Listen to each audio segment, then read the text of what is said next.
শুধু কথা বলা হয়নি বলে কত সম্পর্ক ভেঙে গেছে। শুধু কথা বলা হয়নি বলে কত মানুষ আমাদের থেকে দূরে সরে গেছে। এ কথাটা আসলেই সত্যি।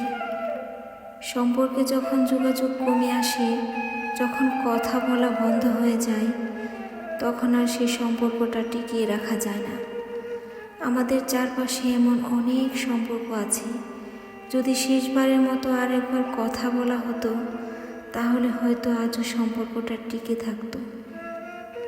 যদি মন খুলে মানুষটাকে মনের সব কথাগুলো বলা যেত, তাহলে হয়তো কাউকে কারো কাছ থেকে দূরে সরে যেতে হতো না।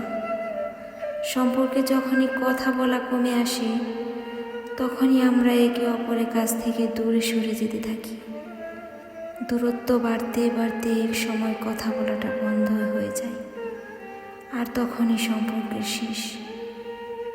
এইভাবে এক এক শহরে অসংখ্য সম্পর্কের সমাপ্তি ঘটে, শুধু কথা বলা হয়নি বলে। যে কোনো সম্পর্কেই কথোপকথনটা খুব জরুরি মানুষটার কথাগুলো জানার, জরুরি মানুষটাকে নিজের সব কথাগুলো বলার। মানুষ সবচেয়ে বেশি কষ্ট পায় প্রিয় মানুষটার কথা বলার আগ্রহ কমে যাওয়ায়, আর এক সময় সম্পর্কটাই নষ্ট হয়ে যায়। দূরত্বে নয়, গুরুত্বে বাঁচুক আমাদের সম্পর্কগুলো, কথায় বাঁচুক আমাদের ভালোবাসাগুলো।